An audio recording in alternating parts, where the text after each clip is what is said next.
السلام علیکم ورحمۃ اللہ وبرکاتہ الحمد للہ کفا وسلام علی عبادہ الذین اصطفیٰ اما بعد اعوذ باللہ من الشیطان الرجیم بسم اللہ الرحمن الرحیم رضی اللہ عنہم ورضوا عنہ۔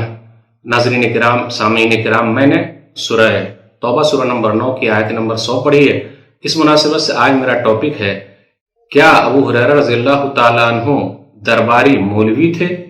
ناظرین کرام، آج کل ایک ویڈیو بہت وائرل ہو رہی ہے۔ ابو ہریرہ رضی اللہ تعالیٰ عنہ کو درباری مولوی کہا جا رہا ہے۔ معاویہ رضی اللہ تعالیٰ عنہ کا بھی نام لیا جا رہا ہے۔ میں نام تو نہیں لوں گا، ورنہ آپ سمجھ جائیں گے کہ میں مولانا سلمان ندوی کے بارے میں بات کر رہا ہوں۔ اصل میں کیا ہوا، ویڈیو کلپ آئی، اس کے اندر ابو ہریرہ رضی اللہ تعالیٰ عنہ کے بارے میں انہوں نے بیان کیا کہ ابو ہریرہ رضی اللہ تعالیٰ عنہ نے آدھی حدیث گول کر دی، پھر اسی طرح بنو امیہ کے حاضر باش سرکاری مولوی بن گئے، کچھ صحابہ کرام کے بارے میں کہا۔ پھر اسی طریقے سے معاویہ رضی اللہ تعالیٰ عنہ کے دور حکومت کو کہا گیا کہ یہ ظلم والا دور حکومت تھا، وغیرہ وغیرہ۔ یعنی اس ویڈیو کے اندر ابو ہریرہ رضی اللہ تعالیٰ عنہ اور معاویہ رضی اللہ تعالیٰ عنہ کے بارے میں ہے۔ اب آئیے دیکھتے ہوئے چلیں۔ ابو ہریرہ رضی اللہ تعالیٰ عنہ غزوہ خیبر کے موقع پر اسلام لائے 7 ہجری میں۔ 59 ہجری میں وہ دنیا سے رخصت ہوئے۔ 5000 سے زیادہ حدیثیں انہوں نے نبی صلی اللہ علیہ وسلم سے بیان فرمائی ہے۔ کم عرصہ نبی صلی اللہ علیہ وسلم کے ساتھ رہے، لیکن ہمیشہ رہے۔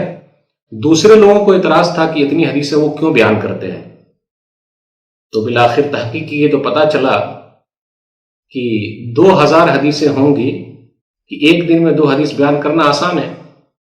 متن اور سند کے اعتبار سے تو متن کے اعتبار سے 2000 حدیثیں ایسی ملی، سند کے اعتبار سے بھی تحقیق کی گئی، بقیہ مقرر بہت ساری حدیثیں۔ اب سوال یہ پیدا ہوتا ہے، کیا ابو ہریرہ رضی اللہ تعالیٰ عنہ نے معاویہ رضی اللہ تعالیٰ عنہ کے ڈر سے بعض حدیثیں بیان نہیں کی؟ ایک حدیث انہوں نے ذکر کی، صحیح بخاری کتاب العلم کتاب نمبر 3 حدیث نمبر 120۔ ابو ہریرہ رضی اللہ تعالیٰ عنہ بیان فرماتے ہیں، حفظت من رسول اللہ صلی اللہ علیہ وسلم وعین، میں نے نبی صلی اللہ علیہ وسلم سے 2 تھیلے حدیث کے لیے، فاما احدہما فبسسته واما الاخر فلو بسسته فقطع حاذ البلعوم، ایک تھیلا میں پھیلا چکا ہوں اور اگر دوسرا پھیلا پھیلا دوں تو میری گردن کاٹ دی جائے۔ آخر اس حدیث کا معنی کیا ہے؟ مولانا سلمان ندوی نے، اللہ ان کو صحیح سمجھ عطا فرمائے، اہل سنت والجماعت کے طریقے پر چلنے کی توفیق دے۔ حافظ ابن حجر رحمۃ اللہ علیہ نے اس حدیث کے بارے میں کیا کہا ہے؟ انہوں نے کہا، قیامت کی نشانیوں کے بارے میں کچھ باتیں تھیں جن کا ذکر ابو ہریرہ رضی اللہ تعالیٰ عنہ نے نہیں کیا۔ اب یہ کہنا ان کا کہ معاویہ رضی اللہ تعالیٰ عنہ کے دباؤ سے انہوں نے ایسا کیا ہے تو یہ صحیح نہیں ہے، تو بڑا الزام ہو جائے گا، کیونکہ خود ابو ہریرہ رضی اللہ تعالیٰ عنہ کہتے ہیں کہ اگر 2 آیتیں میرے سامنے نہیں ہوتی تو میں کبھی بھی حدیث بیان نہیں کرتا۔ صحیح بخاری کتاب العلم کتاب نمبر 3 حدیث نمبر 118۔ وہ خود کہتے ہیں کہ لوگ کہتے ہیں اکثر ابو ہریرہ کہ ابو ہریرہ رضی اللہ تعالیٰ عنہ بہت حدیث بیان کر رہے ہیں۔ وہ خود کہتے ہیں ولولا آیتان فی کتاب اللہ ما حدثت حدیثا، اگر 2 آیتیں قرآن کریم میں نہیں ہوتی تو میں کبھی بھی حدیث بیان نہیں کرتا۔ وہ دونوں آیتیں کون سی ہیں؟ سورہ بقرہ سورہ نمبر 2 آیت نمبر 159 اور آیت نمبر 160۔ ان الذين يكتمون ما انزلنا من البينات والهدى من بعد ما بيناه للناس في الكتاب اولئك يلعنهم الله ويلعنهم اللاعنون الا الذين تابوا واصلحوا وبينوا فاولئك اتوب عليهم وانا التواب الرحيم۔ بے شک جو لوگ ہماری نازل کی ہوئی شریعتوں میں سے، ہدایت میں سے جو ہم نے لوگوں کے لیے اتارا ہے اس کو چھپاتے ہیں تو اس کے اوپر اللہ کی لعنت ہے اور لعنت کرنے والوں کی لعنت ہے، لیکن جن لوگوں نے توبہ کر لی، اصلاح کر لیا، تو ہم ان کی توبہ قبول کرتے ہیں۔ اللہ نے فرمایا کہ بے شک میں توبہ قبول کرنے والا مہربان ہوں۔ اب آپ ہی بتائیے، ابو ہریرہ رضی اللہ تعالیٰ عنہ کہتے کہ میں چھپاتا نہیں، تو اگر شریعت کی وہ بات ہوتی جس کو چھپانا صحیح نہیں تھا تو کیوں چھپاتے؟ اس کا مطلب ہے اس کا تعلق ان چیزوں سے ہے کہ اگر مصلحت کے تحت چھپایا جائے تو جائز ہے۔ یاد رکھیے گا، ہم اہل سنت والجماعت آل رسول یعنی اہل بیت سے محبت کرتے ہیں، ہم اہل سنت والجماعت اصحاب رسول نبی صلی اللہ علیہ وسلم کے تمام صحابہ کرام سے محبت کرتے ہیں. تمام صحابہ سے محبت ہی اصل چیز ہے. تمام صحابہ کرام سے محبت ایمان کی نشانی ہے. صحابہ کرام پر تنقید یا کسی ایک صحابی کی تحقیر کرنا یہ کفر، نفاق اور سرکشی کی نشانی ہے. امام طحاوی رحمۃ اللہ علیہ ذکر کرتے ہیں عقیدہ طحاویہ صفحہ نمبر 467 میں، وَنُحِبُّ أَصْحَابَ رَسُولِ اللَّهِ صلی اللہ علیہ وسلم وَلَا نُفَرِّطُ فِي حُبِّ أَحَدٍ مِّنْهُمْ وَلَا نَتَبَرَّأُ مِنْ أَحَدٍ مِّنْهُمْ وَنُبْغِضُ مَن يُبْغِضُهُمْ وَبِغَيْرِ الْخَيْرِ يَذْكُرُهُمْ وَلَا نَذْكُرُهُمْ إِلَّا بِخَيْرٍ وَحُبُّهُمْ دِينٌ وَإِيمَانٌ وَإِحْسَانٌ وَبُغْضُهُمْ كُفْرٌ وَنِفَاقٌ وَطُغْيَانٌ. ترجمہ سنیے، غور سے سنیے. ہم تمام صحابہ کرام سے محبت کرتے ہیں. ان میں سے کسی ایک کی محبت میں بھی ہم حد سے آگے نہیں بڑھتے، نہ ان میں سے کسی ایک سے برات کا اظہار کرتے ہیں. جو ان سے بغض رکھے یا ان کا تذکرہ خیر کے ساتھ نہ کرے، بھلائی کے ساتھ نہ کرے، ہم ان سے بھی بغض رکھتے ہیں. ہم ان تمام صحابہ کا تذکرہ خیر کے ساتھ ہی کرتے ہیں. وہ صحابہ کرام ایسے ہیں کہ ان کی محبت ہمارا دین ہے، ہمارا ایمان ہے، اور احسان ایمان کا اعلیٰ درجہ ہے. اور صحابہ کرام سے بغض رکھنا یہ کفر ہے، نفاق ہے اور سرکشی ہے. کسی ایک صحابی کو بھی ہم اور آپ ادھر ادھر نہیں کر سکتے، کسی ایک صحابی کے خلاف بھی بول نہیں سکتے. ایک آدمی امام احمد بن حنبل رحمہ اللہ کے پاس آیا اور اس نے ذکر کیا ذیل طبقات الحنابلہ جلد نمبر 1 صفحہ نمبر 53 کہ عمر بن عبدالعزیز رحمۃ اللہ علیہ معاویہ رضی اللہ تعالیٰ عنہ سے افضل ہے. تو کیا کہا امام احمد بن حنبل رحمۃ اللہ علیہ کہ جس نے بھی معاویہ رضی اللہ تعالیٰ عنہ سے افضل ان کو مانا، اب ان کے ساتھ کیا کیا جائے، ایسے آدمی کے ساتھ کیا کرنا ہے؟ امام احمد بن حنبل رحمۃ اللہ علیہ نے کہا لا تجالسہ ولا تعاقلہ ولا تشاربہ وإذا مرض فلا تعدہ. ان کا بائیکاٹ کرو، کھانا پینا اٹھنا بیٹھنا اس کے ساتھ چھوڑ دو، جب وہ بیمار پڑے تو اس کی بیمار پرسی نہ کرو. مومن آدمی ابو ہریرہ رضی اللہ تعالیٰ عنہ سے محبت کرتا ہے. حدیث کے اندر آیا صحیح مسلم کتاب و فضائل الصحابہ حدیث نمبر 2491، نبی صلی اللہ علیہ وسلم نے دعا فرما دی ہے اللہم حبب عبیدک ھذا و امہ الی عبادک المؤمنین وحبب الیہم المؤمنین. اے اللہ تو اپنے بندے ابو ہریرہ کو اور ان کی ماں کو مومنوں کے دلوں میں محبوب بنا دے، اور ان لوگوں کے دلوں میں بھی مومنوں کی محبت بھر دے. خود ابو ہریرہ رضی اللہ تعالیٰ عنہ کہتے ہیں فما خلق مؤمن یسمع بی ولا یرانی الا احبنی.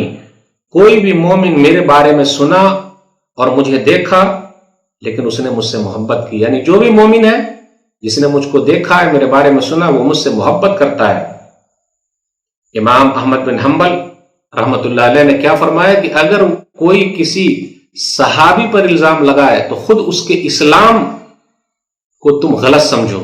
البدایہ والنہایہ جلد نمبر 8 صفحہ نمبر 139 اذا رأیت رجلا یذکر احدا من الصحابہ بسوء فاتہمہ علی الاسلام.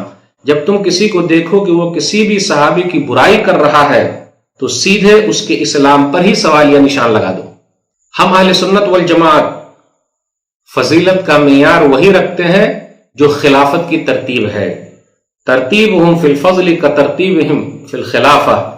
امام شافعی رحمۃ اللہ علیہ کہتے جامع بیان العلم و فضلہ جلد نمبر 2 صفحہ نمبر 1173 اور 2321 اقول فی الخلافہ والتفضیل بابی بکر و عمر و عثمان و علی رضی اللہ عنہم. صحابہ بھی آپس میں اسی ترتیب سے فضیلت دیتے تھے. صحیح بخاری کتاب و فضائل صحابہ نبی حدیث نمبر 3655.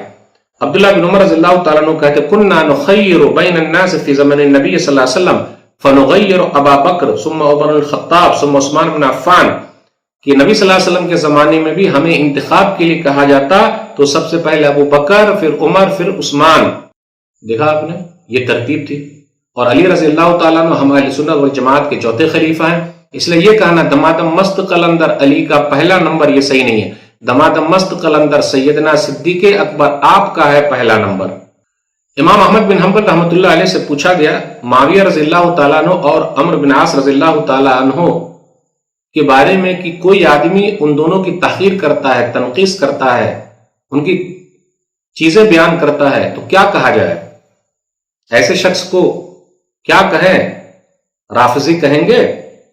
انہوں نے فرمایا انہو لم یجتری علیہما الا ولہ خبیئۃ سوء، ان دونوں کے معاملے میں جرت وہی کرے گا، یعنی معاویہ رضی اللہ تعالیٰ عنہ اور عمرو بن عاص رضی اللہ تعالیٰ عنہ کے بارے میں جرت وہی کرے گا جس کے دل میں کھوٹ ہو۔ تو معاویہ رضی اللہ تعالیٰ عنہ کے خلاف جو بھی بولتا ہے اس کے دل میں کھوٹ ہے۔ اب بات شروع ہوئی تھی سعودیہ کے خلاف بولنے کا، پھر آگئے بنو امیہ کے خلاف بولنے کا، پھر آگئے معاویہ کے خلاف بولنے کا، اب آگئے راس المحدثین، امام المحدثین، صحابہ کرام کے درمیان ابو ہریرہ رضی اللہ تعالیٰ عنہ کے خلاف بولنے کا۔ ڈر لگا ہوا کہیں اسلام ہی کے خلاف نہ بولنے لگے۔ افسوس کی بات ہے، خطیب بغدادی نے ذکر کیا تاریخ بغداد کے اندر جلد نمبر 1 صفحہ نمبر 209 کہ معاویہ بن ابی سفیان رضی اللہ تعالیٰ ان کا مقام و مرتبہ کتنا اونچا ہے۔ معاویہ تبن ابی سفیان ستر اصحاب النبی صلی اللہ علیہ وسلم فاذا کشف الرجل الستر اجترا علی ما وراءہ۔ ربیع بن نافع کا قول نقل کیا معاویہ رضی اللہ تعالیٰ عنہ کے بارے میں کہ معاویہ بن ابی سفیان رضی اللہ تعالیٰ عنہ صحابہ کرام کا پردہ ہے، جو پردہ چاک کرے گا، پھاڑ دے گا تو پردے کے پیچھے والے بھی حق میں بھی وہ بہادری دکھائے گا، اس کے پیچھے والے میں بھی ذکر کرے گا۔ تو معاویہ رضی اللہ تعالیٰ عنہ ہی اہم ہے، جہاں اس میں گھسے مسئلہ اور گڑبڑ ہو جائے گا۔ عبداللہ بن مبارک رضی اللہ تعالیٰ عنہ معاویہ رضی اللہ تعالیٰ عنہ کے بارے میں کیا کہا؟ البدایہ والنہایہ جلد نمبر 8 صفحہ نمبر 139 معاویہ تو عندنا محنت فمن رأیناہ ینظر الی معاویہ شزرا اتہمناہ علی القوم آنی علی اصحاب محمد صلی اللہ علیہ وسلم۔ معاویہ رضی اللہ تعالیٰ عنہ ہمارے نزدیک حب صحابہ کرام سے محبت کا معیار ہے۔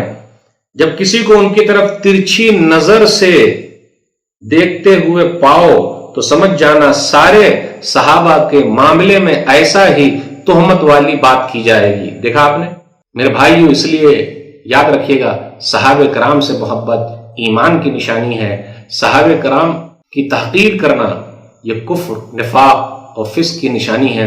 اللہ ہم سب کو صحیح سمجھ عطا فرمائے۔ ابو ہریرہ رضی اللہ تعالیٰ عنہ درباری مولوی نہیں تھے۔ معاویہ رضی اللہ تعالیٰ عنہ کے بارے میں ہم کسی طریقے سے کوئی بھی چیز برداشت نہیں کر سکتے۔ علی رضی اللہ تعالیٰ عنہ سے ہمیں محبت ہے، اہل بیت سے ہمیں محبت ہے، اصحاب رسول صلی اللہ علیہ وسلم سے محبت ہے۔ کسی بھی صحابی کے خلاف ہم کچھ بھی سننے کے لیے تیار نہیں ہیں۔ ہم علی والے ہیں، ہم ولی والے ہیں، ہم تمام صحابہ کرام والے ہیں۔ کسی ایک صحابی کے خلاف کوئی بھی بولے گا ہم سب سے پہلے اٹھیں گے۔